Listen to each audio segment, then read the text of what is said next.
Welcome everybody. I am Simon, from a PhD student from Berkeley. We work on the vLLM project where we designed the project. Actually, we released the project exactly 1 year ago. Today is a great time because this is 1 year old birthday of the vLLM project. When we released it, we designed it to be a fast and easy to use library for LLM's inference and serving, where from the beginning, we target two main use cases: model evaluation with large offline batch workload, as well as online serving with entirely compatible OpenAI compatible APIs. So we set out to build this as a true community project. This means we'll support a wide range of models. So right now we support all the our model architectures, and new architecture will be added within days of announcements, as well as a wide range of the hardware architecture, more than just NVIDIA chips, but also AMD, as well as tensor accelerators such as AWS, Inferentia, and also Google TPU recently. And with our model on the one side, hardware on the other side, we also have all the great inference optimization from both industry and academia to make sure the model can run extremely well and efficiently on these hardwares. So these include optimizations such as quantization, but also prefix caching, multi-LoRa, tensor parallelism, and a lot more to make sure you are mostly utilizing the hardware for your workload. And Michael will talk about neural magic. Yeah, well said, Simon, and congrats on the wonderful year progress. So at Neural Magic, we're focused on contributing and maintaining vLLM and helping out, particularly on the quantization and model compression fronts, to make the linear layer kernels and overall end-to-end performance higher in vLLM. Definitely from an engineer side. And then from an enterprise company side, we work with enterprise companies that are deploying vLLM at scale and want help, resources, support, and state-of-the-art practices in getting the most out of their vLLM deployments. So we support stable distributions of vLLM and production metrics, dashboards, Kubernetes configurations, K-serve integrations, and all sorts of services that we're happy to help get vLLM to more enterprises. And we work on, we also produce a library called SparseML for open source model optimization for compressing models through sparsity, quantization, and distillation. That works with the vLLM as well. So without further ado, let's get into what's new with vLLM. Obviously, there was a big minor release with 0.5. And one of the big features there was, we feel pretty good about FP8 support. This is actually taking advantage of tensor cores and NVIDIA 8 Lovelace and Hopper GPUs, both for dense models and mixture of expert models, and quantizing both the weights and activations. And we actually see some performance improvements here with very little accuracy drop that we're really excited about, and we'll share some numbers later on. There's also some additional contribution actually from the community in supporting bits and byte quantization, so we can run sort of QLoRa models a bit easier in vLLM. There's I would consider this initial support. There's maybe a few issues that have popped up with it, but we're excited to see a new conservation format. Another thing that actually Neural Magic has been working on a lot is int8, WAA8 support. We've been working hard on int8 compute in vLLM as well as FP8, and recently dynamic per token activation quantization is a really sort of needed technique for good accuracy on int8 activation workloads, which we can run across a much larger variety of GPUs than FP8. Simon, do you want to handle some of the interface features? Yeah, sounds good. So this release also marks as sort of our preliminary support for OpenAI Vision API. And right now, so previously we had support for Lava and Lava Next. but we have been doing some refactoring to support more and more vision models as we see more and more models coming available. So we added the OpenAI compatible API first of all, and then we should be in a good shape to start adding in all the amazing models coming forward now. We also had some very good quality life feature additions, such as customizing rope setup, as well as allowing to pass multiple LoRa adapters at one time with our generate call for the offline interface.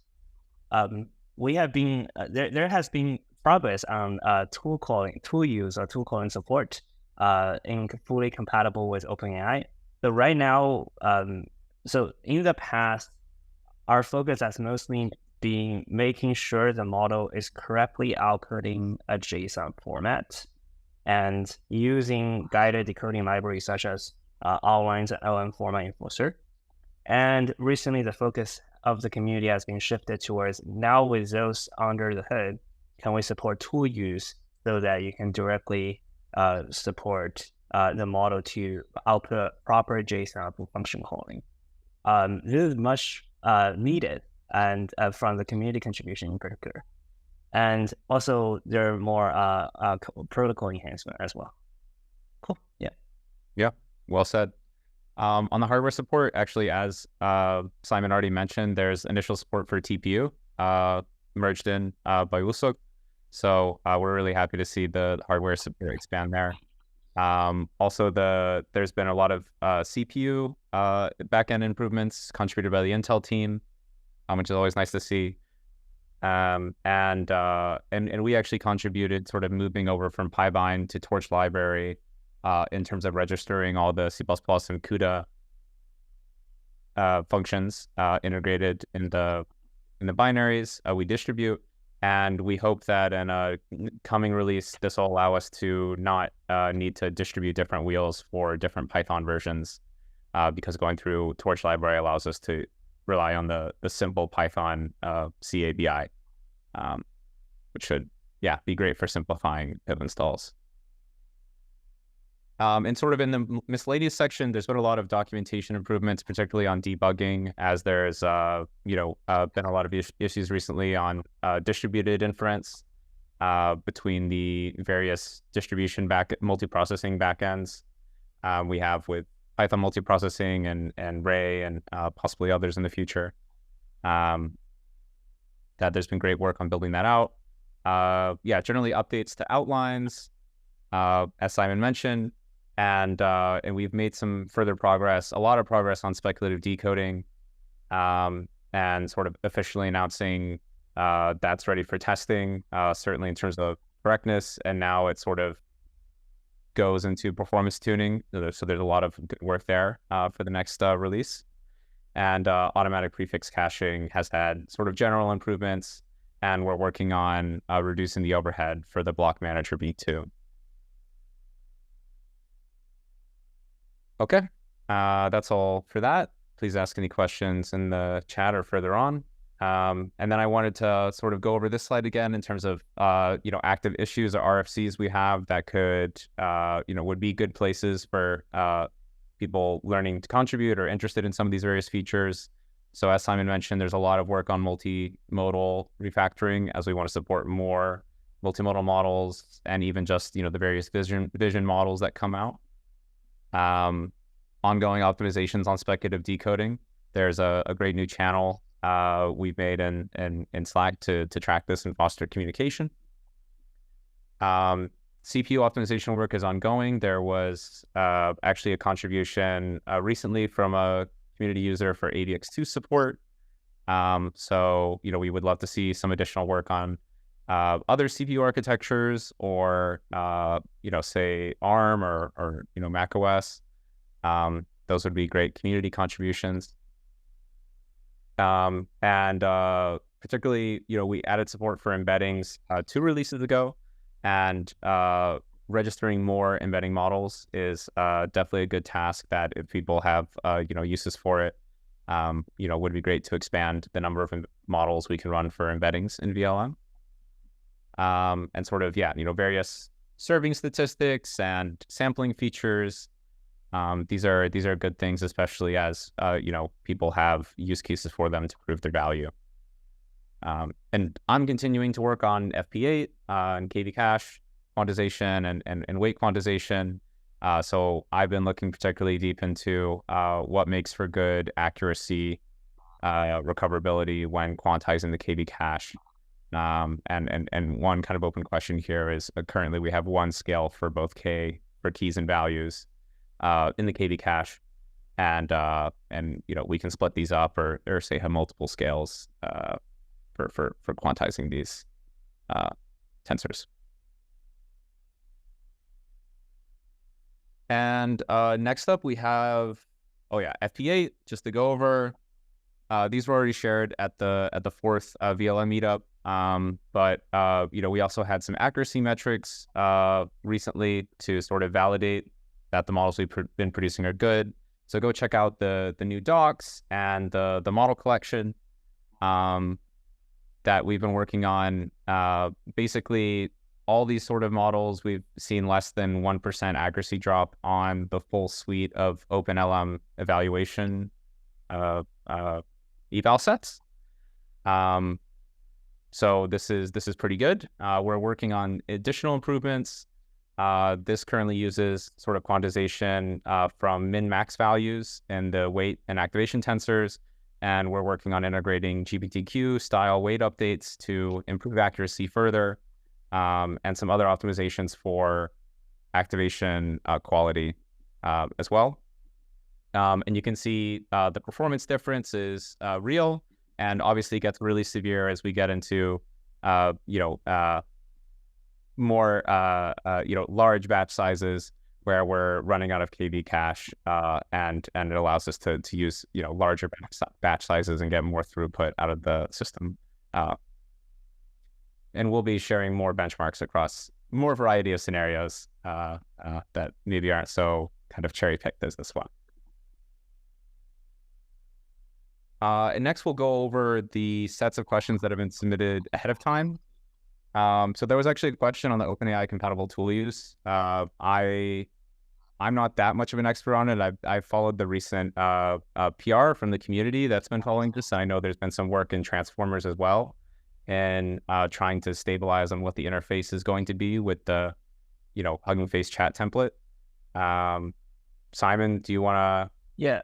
So I can expand a little bit. So historically, this has been a thing we always want to support. Now, the issue is most of the model prior to Cohere and new Mistral are not tuned to do tool use. This means you have to somehow do some prompt engineering and constraint decoding to make sure the model is actually following an instruction to output function to use and outputting the correct parameters. What I've been mostly focusing on the constraint decoding part to make sure the model is outputting constraint good JSON. And this gave us, as I mentioned before, a good support for the forced tool use capability. Now, given the time, at the current time, there is a class of model like just vanilla llamas that are not fine-tuned for tool use, and there's a class of model that's fine-tuned for tool use where they have a specific prompt template that you can use for it to output tool use sort of outputs. So we actually now welcome contribution on both sides. Basically, with proper prompt engineering, with constraint output to get a model to output tool call, as well as properly applying the chat templates for Cohere and Mistral model, so that the model is outputting the right thing. And actually, I think this is the perfect time for community to start adding these PRs, and we'll be more than happy to review them and make sure they get added in. I think Kyle want to add something. Yes. Hi. I recently opened a PR for this actually, and it's a draft. But so I was talking to News Research, they're an AI research lab. Their Hermes 2 Pro models have function calling capability. And in terms of models that currently support function calling capability, you mentioned Cohere, Mistral. There's the Hermes 2 models, and then there's Fireworks AI's Fire function models. All of these are open models that support tool use via prompt template. You don't have to use prompt engineering to get it to do it. Some of them have a special system prompt for it, but regardless, it's officially supported by the model. Hugging Face recently went through and created PRs on the repositories for these models to update the chat templates for them in their tokenizer config.json files. So in vLLM, it's possible to specify a chat template for a model manually. Many models have one in their tokenizer config. It seems as though Hugging Face is planning to add support for tool usage in transformers.js. I was talking with one of the guys that's working on it the other day, along with news research. And so they've opened PRs on all these models because they want their tokenizer configs to work so that they'll just kind of work out of the box with tool usage with transformers.js. So that's really exciting because it means that it should hopefully be possible to get tool usage for these models in vLLM really soon. The sticking point that we're kind of at right now is when a model returns a tool call, all of these different models use different formats for that. And so unlike a Jinja template that you can use for a prompt template where you're converting, one format into a format the model understands, what you have to do is extract the tool call from the format that the model generates the tool call into a uniform template, which is the OpenAI compatible format. Very challenging because different models do it different ways. And so we're trying to figure out what is the most kind of flexible and unopinionated way to do this. The Hermes models use XML. The Fire function uses a kind of more Pythonic way of doing it. And so that's kind of a sticking point. And then, we've looked at things like regex and looking at like specifying a token in the tokenizer config that indicates a tool call is coming. But again, trying to develop a really flexible way to do this. It's going to be difficult to add support for, again, receiving the tool calls from vLLM in a OpenAI compatible format when you're using streaming. Because to stream, OpenAI has a way to stream tool calls where you can get an argument, like a function name, and then an argument, and then another argument. The problem is all the approaches we're looking at don't really have a good way to let you do that until you've received the entire response that contains the tool call, because then you have to parse it, especially if it's in an XML format or something. And so those are all things we're thinking about, but there are some good conversations on Hugging Face. I'm happy to share the conversation thread where I was talking with News Research and Hugging Face about this, and these are problems they're all aware of, but we're making progress slowly. So this is wonderful.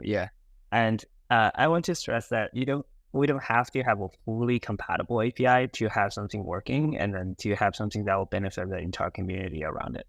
So even just one model, even just support for one model, non-streaming case will be infinitely valuable already, basically. Definitely. And in my PR, my goal is to kind of get support for the Mistral model, and I also just like the Hermes models personally.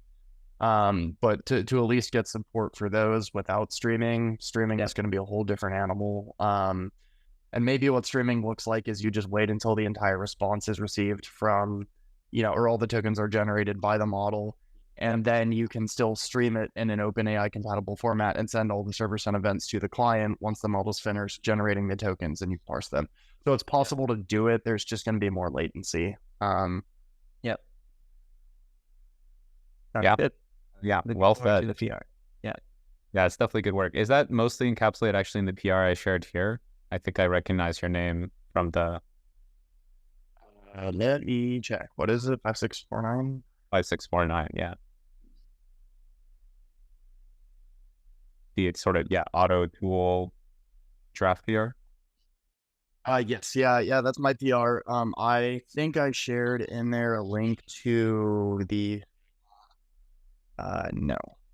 I did not. Oh, yes, I did. Okay, in one of the comments, there's a link about the Hugging Face PR for Hermes 2 Pro.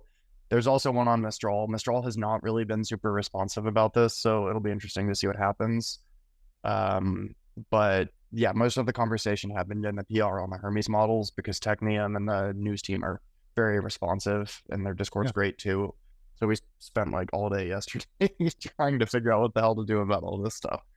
So Yeah, for sure. They're a good team, and yeah, I know Technium as well. So yeah, it's interesting. I might check with them on yeah, if they're interested in helping with this. yeah, I mean, they're definitely interested. Technium, is interested in making it as compatible as possible. I know too they're looking on updating their tool call format for the next series of models, and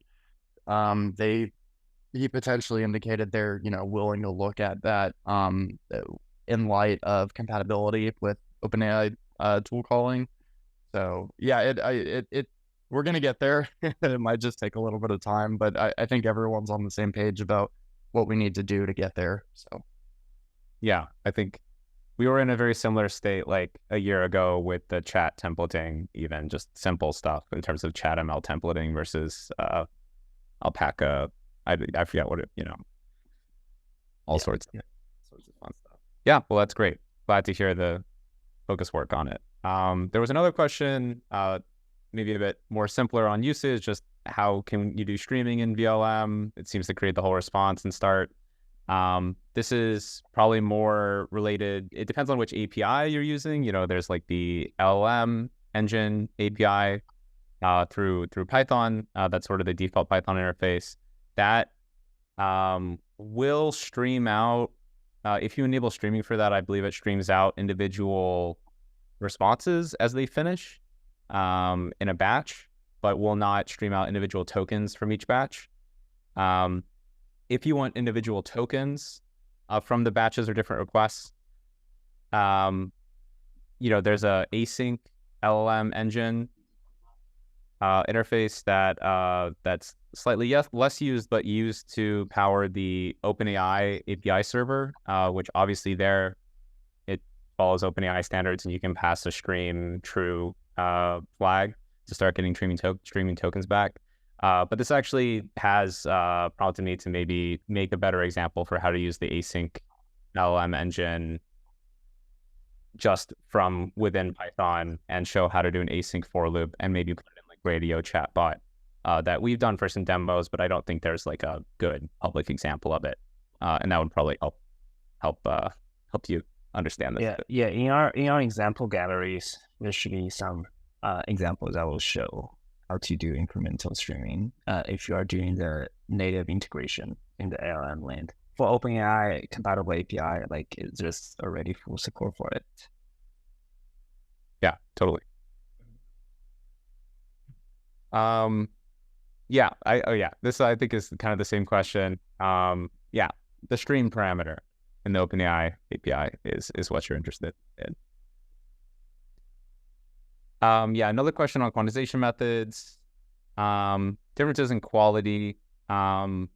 This is kind of a question. So this is specifically talking about like weight quantization methods, right? AWQ and GPTQ just quantize the weights to low precisions, generally 8 bits or 4 bits.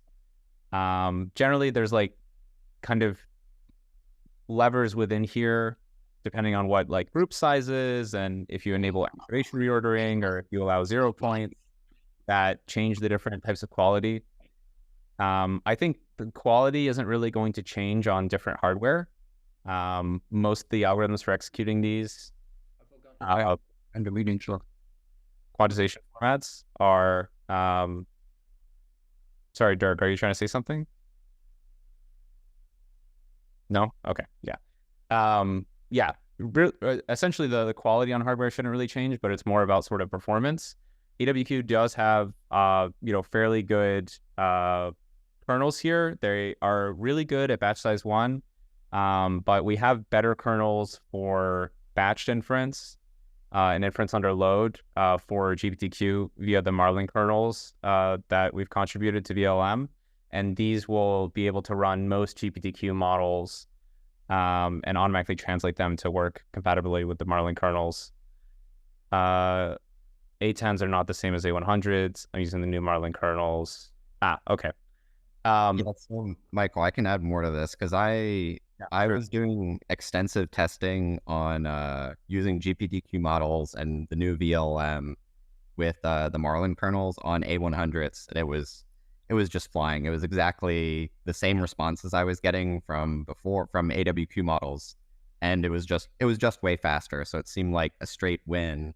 And then we've also been running AWQ models on A10s as well, and it's just very, very slow. It produces the same responses on A100s though.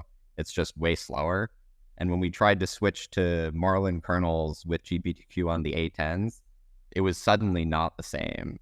And I've been running a ton of tests now to like where I choke the A100s and like to simulate as if they were as if they had the same VRAM as like two A10s put together, and then or tried to like turn on tensor parallelization and just sort of simulate on A100s, and then it's just fine. It runs just fine as before. It's just way slower, but the responses aren't garbled. But on A10s, the model just it seems like the model files are corrupted at first, but then if you poke around, you find, oh no, the model files are fine. It's just some strange interaction between Marlin and the A10s themselves, it seems. Yeah, that's interesting because we do a lot of testing on A10s and L4s because they're obviously cheaper for the Marlin kernels. We do know there is some non-determinism in the kernels, and this is a kind of a side effect of the split K, stream K technique that they use for good utilization with not a lot of work. Basically to increase work parallelism by doing a bit more sinks and reductions. We have, I think, a few weeks ago contributed something to reduce the determinism, or reduce the non-determinism. The one thing here that could be sort of a deciding factor between, say, A10 and A100 is the number of SMs, or streaming multiprocessors, that are available, because this controls how much work partitioning we do. So I think, yeah, if definitely we could like identify or simulate your workload in terms of, how many responses in parallel or something like that, and we could, set up a reproducible example, or if you have an issue open for this, we'd be happy to look into it, because we are working on actually expanding these kernels to also work for AWQ models. As this essentially, we just need to add support for 0 points. So yeah, we are definitely trying to make these kernels, the de facto standard for weight quantization. So definitely would appreciate if you could share an issue for that. Yep. That was going to be my next question too, is what's the status on like AWQ kernels too? So it's nice to know those are right around the corner as well, because we love to try new things where I am. So yeah, we welcome contributions on it. It's a little bit lower on our backlog, but since we actually have found sort of better performance or better quality through GPTQ quantization, just in terms of like the activation reordering, which AWQ doesn't support. So yeah, getting a bit in the weeds here, but yeah, definitely we do plan on, expanding Marlin to also run AWQ models. Yeah, and I'll open a ticket. This is like a very new thing we've encountered, but I'll record all of our settings and everything so we can figure it out. But it's very, very surprising to me because everything, like you were just saying, like everything I've seen from all my other kinds of forays into loading different models is that exactly that all hardware is essentially equivalent except for throughput performance, but the quality is roughly the same. Yeah, considering these are on the same compute architecture, there should be like essentially no differences except for the number of SMs and maybe the size of cache that you have. That would maybe change the breakdowns of work, which, yeah, could introduce some non-determinism there. So, yeah, very good issue. Thank you. Yeah, I think those are all the issues here that we have ahead of time. So are there any issues in the crowd people want to speak up about?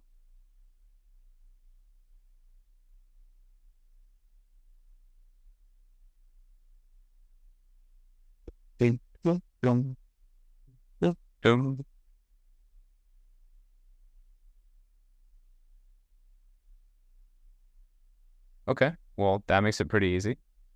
Are there any documentation requests that I should take while I'm thinking and writing these down on my notes?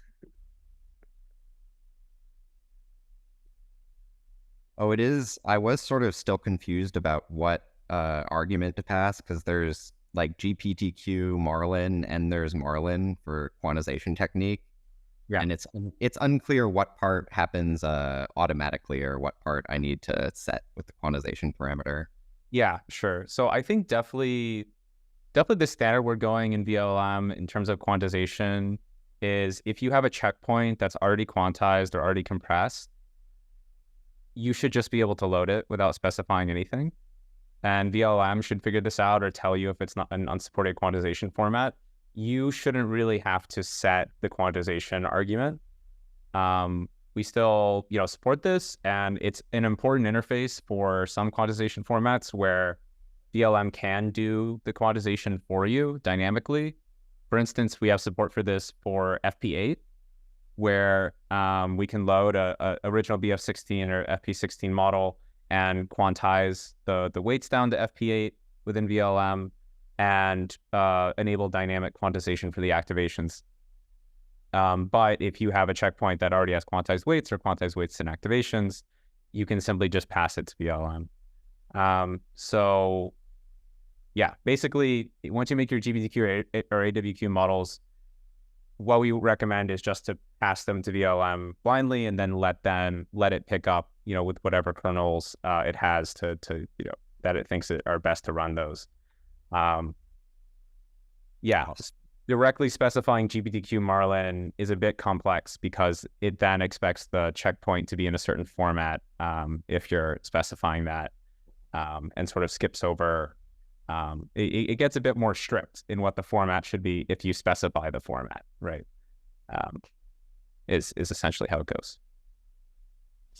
But yeah, I think this generally goes into something we've been meaning to do for a while, which is kind of a update to what are all the quantization methods in vLLM and what are they kind of, what's the relative priority of them or what they support, especially in terms of model support with respect to like MOEs, which there's sort of ongoing work to bring a lot of these quantization methods to, our MOE implementation.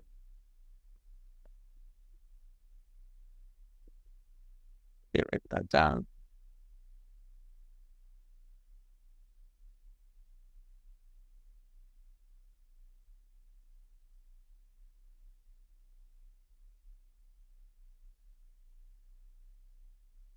Okay. I have some questions for the crowd if while we're here. So kind of towards there are a lot of people here interested in like learning how to use vLLM or trying to become more contributors into vLLM. Are there issues or rather features you would like to see implemented?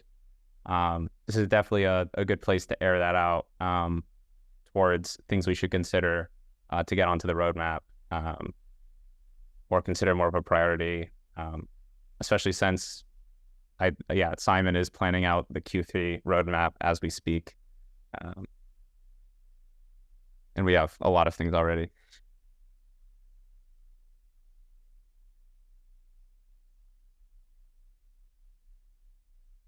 Okay, there's a new question. Is there a way to determine max concurrent requests that can be handled by the OpenAI server at the same time? I don't know if there's a way to determine it. There is definitely a parameter you can set to control this. Basically, it will like support as much as it can until it runs out of space, and it'll keep requests pending. There is like a default ceiling, I think of like 256 or 512 requests or something. Simon, maybe I've had this question for a while, like why we have a limit at all. But those are actually essentially things that are running at the same time, I believe. Yeah. So there shouldn't be a strict limit.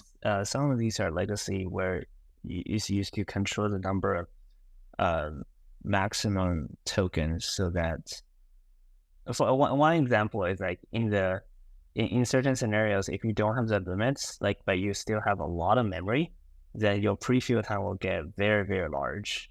We'll be able to get very, like, and I actually think for directly answering this question, like, there are performance benchmark tools. That's where you do want to use to check the maximum, given your workload, check the maximum concurrent requests this server can handle, because it won't crash. Right? Here, what happened here is like vLLM will not crash under high concurrent scenario. It will just, your requests will get slower and slower and slower and slower. And then until the point that it's not practical to use these number of concurrent requests, because they'll be waiting in the queue forever.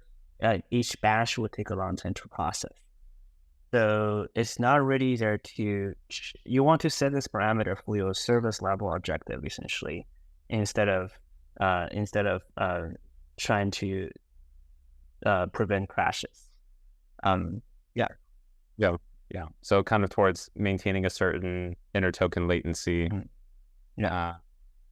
Oh yeah, Joe had a good follow-up. Is there a way to view the size of queue of waiting request in your logs? Yes, we do print out the queue size like every 10 seconds just for this. And also we support more production monitoring tools like Prometheus. So I have a Prometheus metrics that expose these that you can integrate with your dashboard and alerting tool.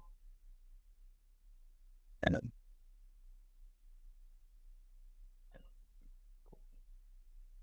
yeah, that makes sense. Yeah. Okay. Yeah. A question on, can you add embedding model alongside an LM in a single server? I definitely not at the moment. I don't know if this is something we want to support. I know for like, say, the vision models, you know, we don't like have vLLM run the you know, the essentially the image processor.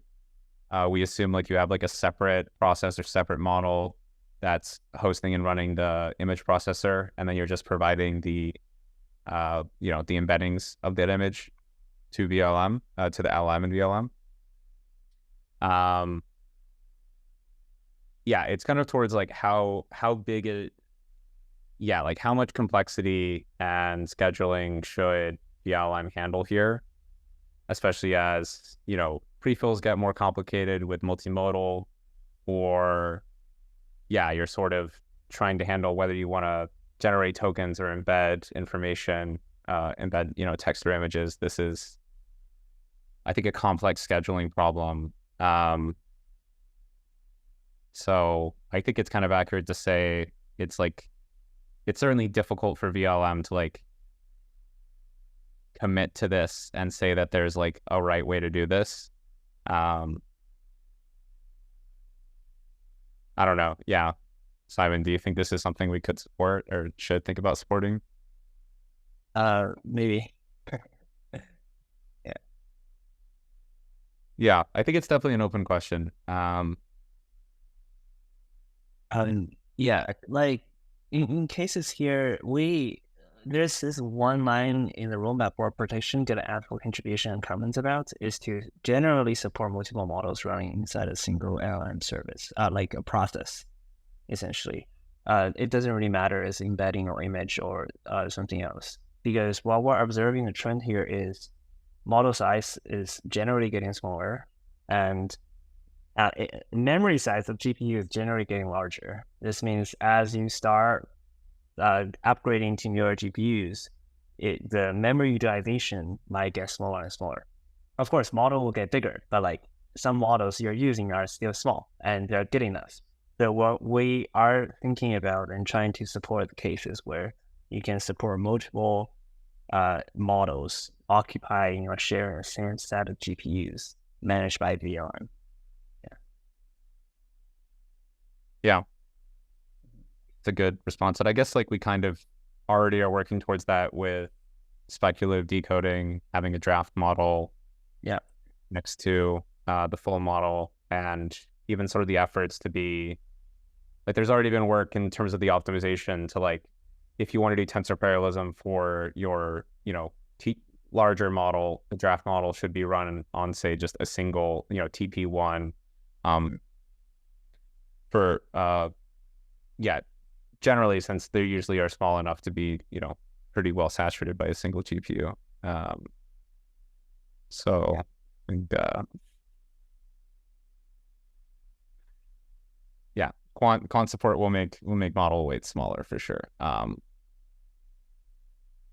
Hey, we have AQLM support. That's almost 2-bit compression. So we will be working for lower bits eventually. Hard to get good performance at that size though. Go ahead, Kyle. Okay, sorry. This actually may be easier to explain over voice. I was building vLLM from source when I was trying to work on the tool calls. And I noticed in the documentation, I did get vLLM to build. I had a couple problems with it, some of which were like device issues. So that's not vLLM's fault. But in the installation, let me pull it up here, in the installation docs, just at the top where it's build from source under installation, not like with RockM or CPU or anything. There's a note about an environment variable for vLLM install Punica kernels equals 1 if you want to build it for a multi-LoRa capability. I think, multi-LoRa capability is something that I'm really interested in, but I could not for the life of me get vLLM to build with this variable set. I got it to build from source just fine without it, but there was some issue with C libraries and not being able to path to something. I wasn't sure if there's a known issue about that or if there's kind of additional like system level dependencies that are, known to not be present everywhere. I believe there's some minimal version like CUDA version requirements and like hardware support for the Punica kernels. And I cannot recall exactly what it is. Basically, it's higher than what vLLM supports. That's why it's also an optional thing. Like I believe Punica kernels are only supported for like potentially V100 up, but I need to figure it out. They're only so supported on, that's I think, A100 and up. A100. Oh, A100. Yeah. Okay. Yeah, I was gonna say it's not V100 because that's what I'm running on. Oh, okay. So, Yeah. Okay. And That case, yeah. but for that part, I do want to stress there's community work in adding Triton support. Essentially, basically rewriting the Punica kernel in Triton, and see whether or not that can generate code for older generation, maybe, and at least bring down the compilation time. Right now, the compilation time of Punica kernel is very, very long, and also the binary produced. Yeah. Okay. Yeah, and that was the other thing is I noticed some of the other like the floating point 8 quantization requires Ada or Hopper architectures. I know there's also a flag for KV cache quantization into floating point 8. I think I'm checking my deployment notes. Yeah, KV cache D type of FP8. I'm on a Tesla device and I can use that for some reason. I just can't use the model in FP8 quantization. Yeah. So these are like, That's really confusing to me. Yeah. This is where it gets a bit complicated, right? Because like the FP8 quantization that we're supporting in vLLM is not for weight compression. It's for weight and activation compression to FP8, which means we can actually take advantage of tensor cores and actually get, in theory, 2x performance over 2x throughput performance over original precision, BF16. Whereas when we're talking about other quantization methods like GBTQ or AWQ, these are generally focusing on weight-only quantization. So that means in the kernel, we have to convert the weights back up to FP16 and then do computation in FP16. So with FP8, we really are trying to, maybe get a little bit of decode benefit, a little bit of latency benefit, but also really help in throughput, heavy request or prefill scenarios. We chose not to enable that backend for that quantization for GPUs without hardware support for it, we could, allow it to be run and just run dequantization kernels up to FP16 on GPUs without FP8 support. But we thought that would also maybe be confusing because it would kind of just be strictly slower than running the model at FP16, although you would get some of the memory benefit, and the quantization is essentially free from an accuracy perspective. So does that mean that even though I'm using the FP8 KV cache, or sorry, the flag for FP8 KV cache data type, does that mean it's not actually doing that, and it's just not telling me that it's not doing it? Or is that because it's... Yeah. Because if I'm on a Tesla and it doesn't support the FP8... No, yeah, so I didn't finish the explanation entirely. So that's like, I was talking about the FP8 quantization flag, and then you're talking also about the KV cache D type of FP8 with like the different exponent format types. This is essentially a weight only quantization, although it's more of an activation only quantization. So all it's doing is storing the KV cache in FP8, and then whenever we're doing attention with the KV cache blocks, we upscale them back to the original precision. So we're just using it for storage of the KV cache so we can have more KV cache blocks. This is also currently slower than if you're just doing FP16 attention, because we have to like fully materialize the stored FP8 KV cache into FP16 and then do the attention. So there's strictly more kind of reads and writes to memory we have to do. We are working on introducing the flash infer FP8 kernels, which maybe also kind of confusingly they don't have to do FP8 quantization, but they do have, or rather FP8 compute. But they do have essentially a fused kernel for dequantizing sections of the KV cache from FP8 and doing computation in FP16. So again, you're kind of not really getting like improved compute, but because you're just using FP8 for compression, this can be supported on a lot more, a lot more devices. Yeah, I mean, I think really the only wrinkle here is we don't allow for FP8 support on devices without hardware support for it. We could just support it as a a sort of weight only quantization method. But we kind of, didn't focus on this at first. That's not really the goal of that kernel. And we aren't really planning on making performant FP8 weight only quantization kernels, to give like a decode improvement or something like that. I mean, yeah, if it is interesting and there's a use case kind of versus doing, say, like, GBTQ or AWQ quantization for weight only to 8-bit, or 4-bit for that matter, then, it could be worth spending some time on that. I don't know. Okay. Yeah. No, I was just curious. So it sounds like it's basically your attention is going to be a little bit slower if you're having to kind of upscale back to the original precision, but so you're basically getting twice the amount of KV cache per unit of VRAM at the expense of some more expensive processing. So like, it's good for low VRAM environments. Yeah, especially. And this can actually kind of, in a confusing way, this can improve performance in heavy workload scenarios because you can get a larger batch size. You can fit more requests in flight, or, longer context lengths. So this means, you can support more requests per iteration and possibly get larger batch sizes and, better output token throughput.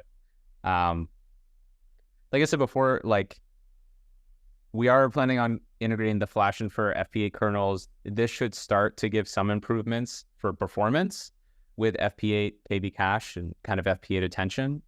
But yeah, I would say generally like FP8 acceleration on GPUs without the hardware support for it is kind of hard and not really a focus of the FP8 work. We are trying to make it to take best advantage of the latest hardware support. And we'll do the same when, say, like, the Blackwell GPUs start coming out with FP6 and FP4 hardware support as well. I'll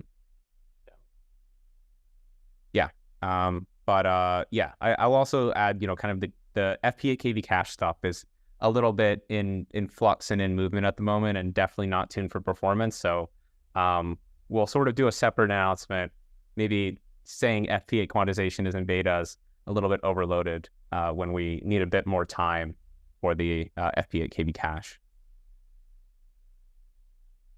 Okay, awesome. That was super helpful. Thank you so much. Yeah, appreciate it. I feel I went into maybe too much detail, but yeah, appreciate the interest. Okay. Any other questions? We're basically near the end, so I'll make sure to go through, sort of like last call for action. We're here to get involved with you guys, put a face to all the names. So definitely we want you to learn more about vLLM, contribute to features.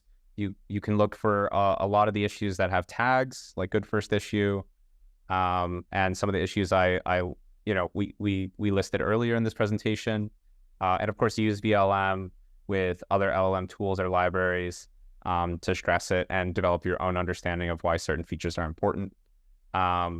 Please share how you use vLLM and use cases. We're happy to reshare and repost and share it within the community. If you want to join, if you want to like share your use case or share something during these office hours, bi-weekly office hours, you can just reach out to us. We'd love to have you. I would love to give you the floor and share everything with the community. Sorry, Michael, go ahead. Yeah, no, I can definitely say, I think Kyle already set up a good standard, and it would be great to have a tool calling deep dive eventually to help people understand that quite a bit more. We have office hours here on a bi-weekly basis. So as Sasha mentioned, come to the next follow-up ones. We'll have some special topics, including FP8, where we will properly explain the difference between the FP8 quantization and the KV cache quantization. We have an enterprise vLLM webinar in July as well. That's sort of separate. And we're hiring. If you want to work on vLLM or things related to vLLM, deploying LLMs at scale or compressing them, we're actively hiring, and would love to essentially sponsor your work in open source. It's great. Thank you.